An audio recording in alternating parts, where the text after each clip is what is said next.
साध्य दोनों की प्राप्ति कृपा के बिना नहीं होती है, इसलिए इस पथ में कृपा ही मूल है। यही सिद्धांत सही है।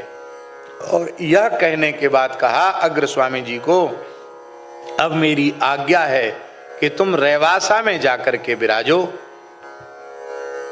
वहां तुम्हें हमारे नित्य रास का अनुभव होगा, वहीं तुम्हें मेरा निरंतर मेरे प्रियतम के सहित सखियों के सहित नित्य विहार का अनुभव होगा, और तुम वहीं रहो।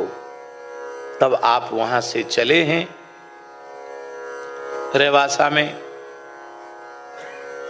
लगभग 200 गाय उनके साथ थी। कितनी गाय थी?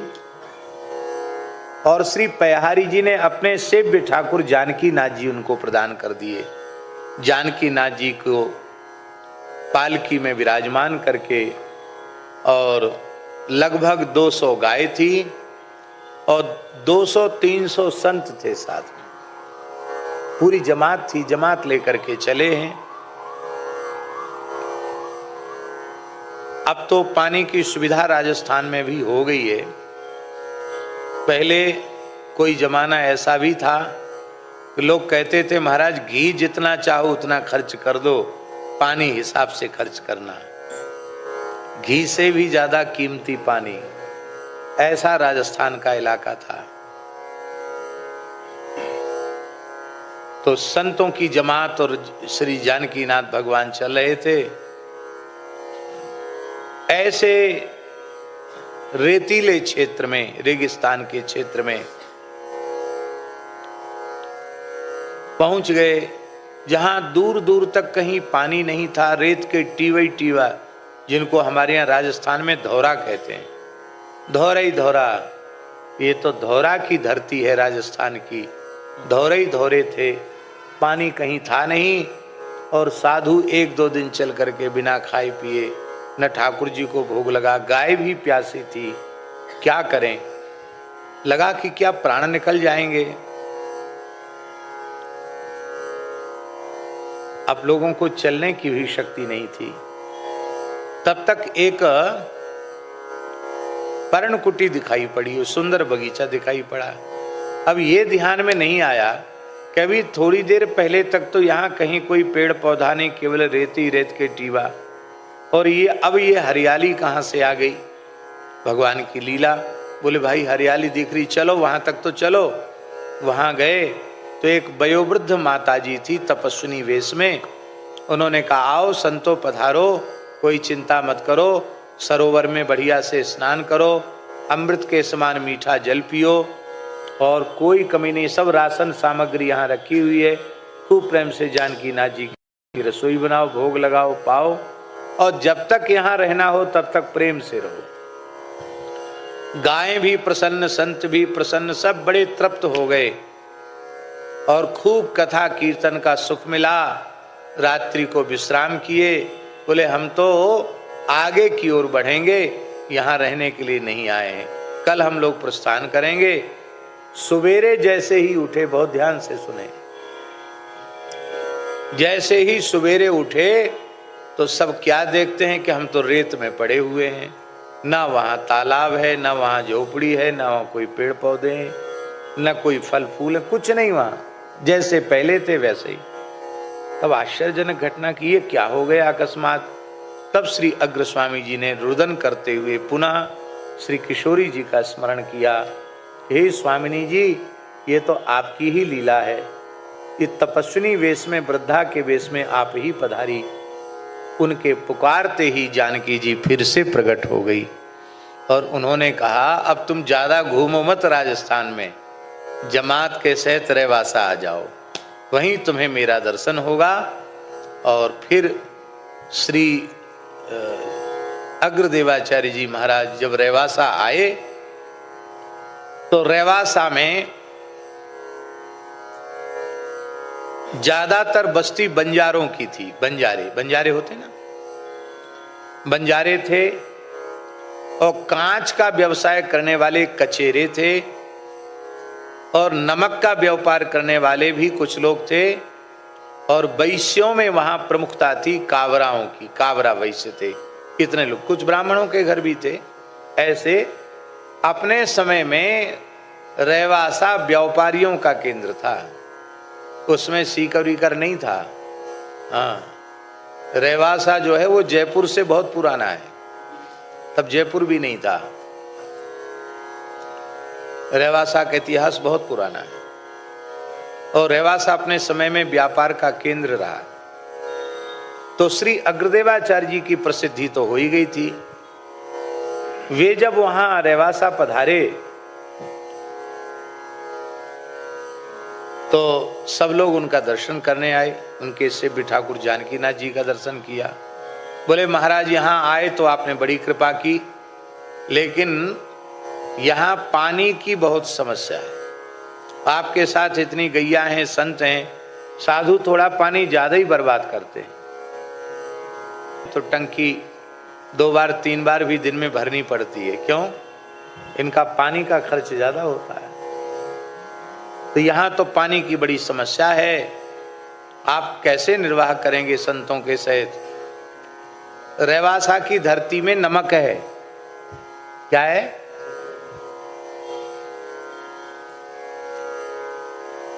अपने ठाकुर जी के भी एक खेत में नमक है, वहां भी नमक बनता है।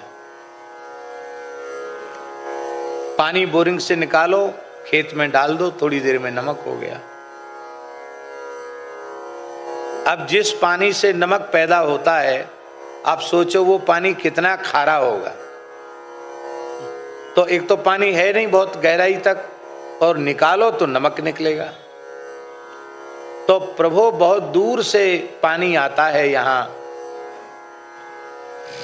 हम लोग बड़े कष्ट पूर्वक निर्वाह करते, पर व्यापार करते हैं कहाँ जाएं।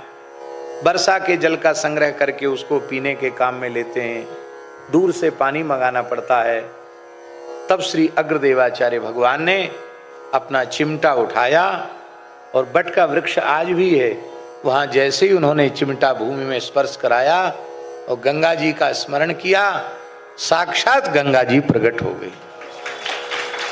आज भी वह कुआं है जहां गंगा जी प्रकट हुई। गंगा जी प्रकट हो गई और उन्होंने कहा आज के बाद रेवासा गांव की सीमा के बाहर नमक होगा, रेवासा की सीमा के भीतर नमक नहीं होगा। आज भी रेवासा की सीमा के भीतर मीठा पानी, रेवासा के बाहर जाओ तो इतना खारा कि मुकुल्ला नहीं कर सकते आप। जहां पानी की समस्या थी, उस जानकीनाथ भगवान के स्थान में रेवासा मठ में 7 कुआं, अब तो कुएं बंद कर दिए गए, अब तो केवल 2 ही हैं, 7 कुआं और 1 बावड़ी। आप सोचो राजस्थान में इतना पानी कहां से आया। अब तो सब सुखी हो गए। तो पहले तो जानकीनाथ जी के लिए छोटा सा निवास स्थान मंदिर जैसा कावरा वैश्यों ने ही बनाया था, और श्री पयहारी जी महाराज 12 वर्ष रेवासा में विराजे। कितने वर्ष? जमात घूम के आते फिर वहीं रह जाते, 12 वर्ष तक विराजे वहां। गोस्वामी तुलसीदास जी महाराज 4 महीने विराजे अग्रदेवाचार्य जी के निकट, और वहां जानकीनाथ जी का दर्शन करके ही उन्होंने पद गाया, जब जानकीनाथ सहाय करें तब कौन बिगाड़ करे नर तेरो। ये भेंट में पद गाया। और दोहावली कवितावली में तो जानकीनाथ जी के नाम से अनेक छंद आपने लिखे हैं, दोहावली और कवितावली में। 4 महीने गोस्वामी तुलसीदास जी वहां विराजे रेवासा में। सिख परंपरा के प्रथम गुरु श्री जनक जी के अवतार श्री गुरु नानक देव जी महाराज वो 1.25 महीने विराजे रेवासा धाम में। और आगे चलकर सिख परंपरा के 10वें गुरु श्री गुरु गोविंद सिंह भी आकर के रेवासा धाम में विराजे। श्री वल्लभाचार्य महाप्रभु एक रात्रि रेवासा धाम में विराजे, और जब रेवासा में अग्र स्वामी जी का उन्होंने दर्शन किया तो अग्र स्वामी जी ने उनका आदर किया। वल्लभनाथ दया के सागर श्री लक्ष्मण ग्रह प्रगट भये हैं, इलम्मा कौख उजागर, एक पद गाया उनके आदर में, उनके सम्मान में। वल्लभाचार्य जी एक रात्रि वहां विराजे हैं। और बहुत परवर्ती काल में विवेकानंद जी भी वहां रहे। अपनी डायरी में विवेकानंद जी ने लिखा है कि मैं खेतड़ी, राजस्थान खेतड़ी है, खेतड़ी से पैदल चल करके आया जीण माता शक्ति का स्थान है, जीण माता आया। मैं बहुत भूखा था, वहाँ के पंडा पुजारियों से मैंने भोजन मांगा, लेकिन उन्होंने साफ मना कर दिया। और वो अपनी डायरी में लिख रहे हैं विवेकानंद जी, कहा तुम कायस्थ जाति के सन्यासी हो, कायस्थ को सन्यास लेने का अधिकार कब से हो गया, हम तुमको कुछ नहीं देंगे खाने के लिए, आगे जाओ। कहाँ जाए? बोले रेवासा में मिलेगा। वहाँ किसी से पूछा नहीं जाता है कि तुम्हारा क्या, तुम्हारी जाति क्या है, तुम्हारा धर्म क्या है, वहाँ जाओ। वो रेवासा आए, लिखा वहाँ हमको खूब घी और खिचड़ी खा करके हम तृप्त हुए। ऐसा उन्होंने रेवासा मठ का नाम अपने डायरी में लिखा है विवेकानंद जी ने। राम स्नेही परंपरा के ऋण पीठ के मूल आचार्य दरियाब जी महाराज, ये ऋण पीठ की परंपरा भी रेवासा से निकली है। और श्री रामचरण दास जी महाराज शाहपुरा की परंपरा भी वहां से निकली है। 4 परंपराएं हैं राम स्नेही संप्रदाय की। उनमें 2 परंपराएं रेवासा से और 2 परंपराएं गलता जी से। गलता और रेवासा एक ही है, तो 2 परंपराएं रेवासा से और 2 परंपराएं गलता से निकली हैं, ऐसा है। निरंजनी संप्रदाय भी वहां से निकला है और रामानंद संप्रदाय के 14 द्वारे वहां से निकले हैं। इसलिए रामानंद संप्रदाय का सबसे प्रधान पीठ और पूरे भारतवर्ष का प्रधान पीठ गलता, ये रेवासा पीठ ही है। गलता पीठ तो केंद्र है और फिर रेवासा पीठ है। और हमारे पूज्य सदगुरुदेव श्री भक्तमाली जी महाराज तो रेवासा पीठ के प्रति इतना आदर रखते थे, कहते थे हम सब लोगों का तो सबसे अधिक श्रद्धा का केंद्र रेवासा है। क्यों? कि भक्तमाल ग्रंथ का प्रादुर्भाव वहीं से हुआ है। 2 ग्रंथ ऐसे हैं, एक रामचरितमानस और एक भक्तमाल। गीता प्रेस ने भक्तमाल अंक छापकर और भक्तमाल ग्रंथ छाप करके आस्तिक जगत का, वैष्णव जगत का बहुत बड़ा हित किया है। ये काम श्री खेमका जी, राधे श्याम खेमका जी और श्री विष्णु प्रसाद चांदगोटिया जी, इन 2 से हमने कहा था और इन दोनों ने एकदम कमर कस के पहले भक्तमाल अंक 2.5-3 लाख लोगों के घर में पहुंचा, फिर भक्तमाल ग्रंथ भी सब जगह पहुंच गया। महाराज जी के मन में ये भाव था, उसकी पूर्ति हुई।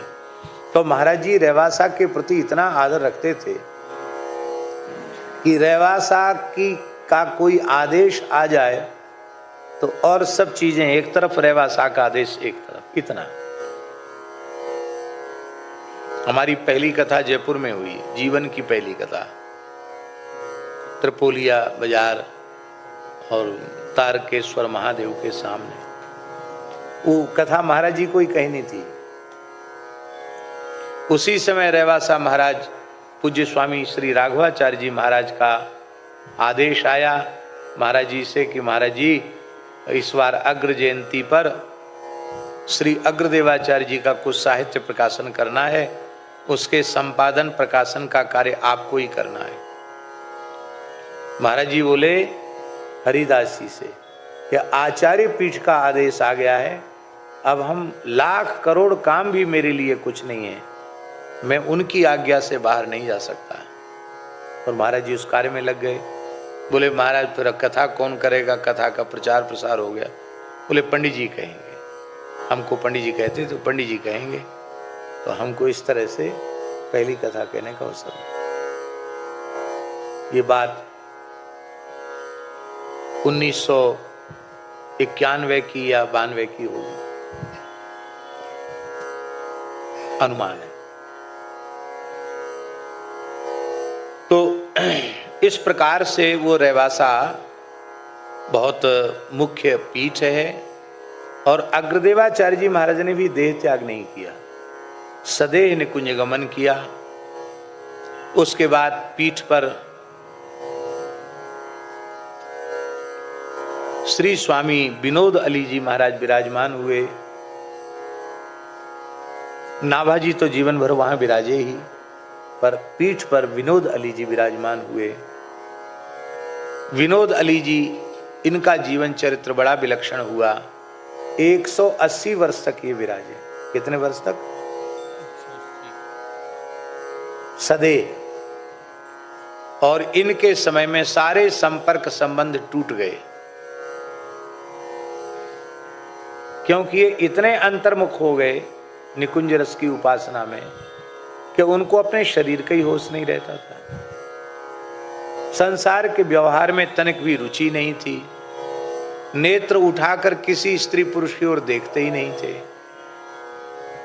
आप लोग कहेंगे कि फिर इतने बड़े मठ का व्यवहार कैसे चला होगा?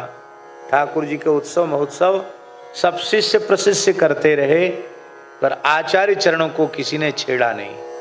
और 180 वर्ष की आयु तक कुंज के बाहर ही नहीं निकले, बाहर निकले नहीं। इसके बाद रामचरण दास जी महाराज, ज्ञानदास जी महाराज, ज्ञाना अली जी, वो गद्दी पर विराजमान हुए। और इसके बाद श्री रामचरण दास जी महाराज गद्दी पर हुए। तो अग्र स्वामी जी महाराज, विनोद अली जी महाराज, ज्ञानदास जी महाराज और रामचरण दास जी महाराज, ये 4 आचार्य तक सदेह निकुंज गए, देह का त्याग ही नहीं किया। इसलिए भजन के परमाणु आज भी वहां इतने व्याप्त हैं कि कोई निश्चल निष्कपट हृदय का हो, वहां केवल रह जाए सीताराम सीताराम करते हुए, उसको तत्काल अनुभूतियां शुरू हो जाती। आज भी किशोरी जी के नूपुर की ध्वनि वहां सुनाई पड़ती है। तो ये रेवासा धाम, माता जी का भाव था कि रेवासा के बारे में लोग जानते नहीं है, थोड़ा सा रेवासा के बारे में जरूर बता दिया जाए। तो हमने थोड़े रेवासा की चर्चा की। अभी पूज्य श्री स्वामी राघवाचार्य जी महाराज का जो वार्षिक उत्सव है वो भाद्र कृष्ण तृतीया से आरंभ हो जाएगा और भाद्र कृष्ण द्वादशी तक चलेगा। भारतवर्ष के अनेक पूज्य संत महापुरुष पधारेंगे, बड़ा उत्सव होगा। आप लोगों से भी आग्रह है कि आप लोग भी आइए, क्योंकि वो स्थल इतना बढ़िया है।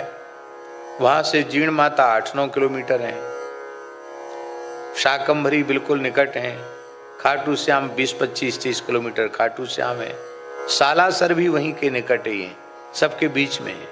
सालासर, खाटू श्याम, जीण माता और शाकंभरी इनके बीच में है। रेवासा में जो भी आचार्य होते हैं उनको सालासर में बुलाया जाता है और विधिवत उनका पूजन कराया जाता है, किया जाता है, और उनके प्रसाद पाने के बाद फिर भंडारा शुरू होता है। आज भी वहाँ परंपरा है कि पुजारी परिवार में बिना जनेऊ के तो मंदिर में जाते नहीं, तो यज्ञोपवीत संस्कार होगा तो गायत्री का उपदेश और मंत्रराज का उपदेश रेवासा पीठ पर विराजमान आचार्य ही करेंगे।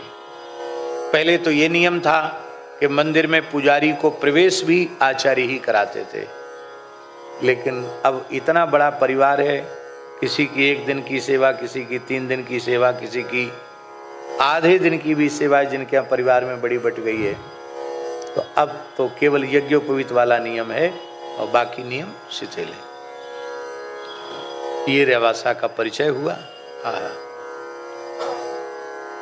जय जय श्री राधे, श्री कृष्ण गोविंद हरे मुरारे, हे नाथ नारायण वासुदेव, श्री कृष्ण गोविंद हरे मुरारे, हे नाथ नारायण वासुदेव, श्री कृष्ण गोविंद हरे मुरारे,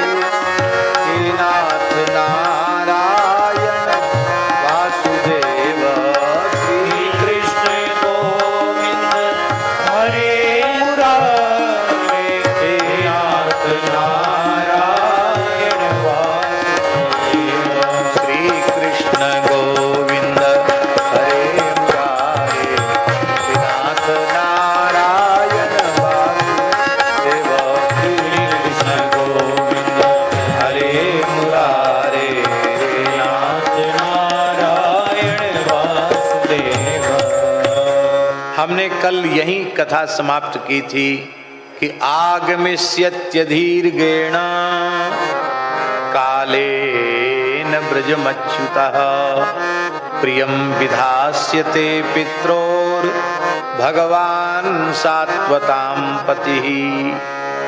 बहुत शीघ्र ही श्री कृष्ण बलराम ब्रज में आवेंगे और आप दोनों को आनंदित करेंगे, यह आश्वासन श्री उद्धव जी ने दिया। और कहा कि देखो, उन्होंने जो कहा था कि कंस का वध करके हम आएंगे, इस बात को भगवान अवश्य सत्य करेंगे। हे नंद बाबा, हे यशोदा जी, आप दोनों बड़े भाग्यशाली हैं। श्री कृष्ण को आप पास में ही देखेंगे। दक्षतः कृष्ण मंतिके, श्री कृष्ण को आप अपने अत्यंत निकट पावेंगे। कैसे? बोले अंतर हृदय सबूता नाम आस्ते ज्योतिर्वैधसी, क्योंकि वह संपूर्ण प्राणियों के अंतर हृदय में विराजमान है। बहुत ध्यान दें, जितने निकट हमारे भगवान हैं उतना निकट कोई हो ही नहीं सकता। हमारे सबसे निकट भगवान है। अब हम आपको क्या कहें, आंख की कोर पर काज लगा हुआ काजल आंख के उतने निकट नहीं है जितने निकट हमारे भगवान हैं। वे हमारे आत्मा हैं, वे हमारे अंतर्यामी हैं। वह ज्योतिर्मय परमात्मा सबके भीतर विराजमान है।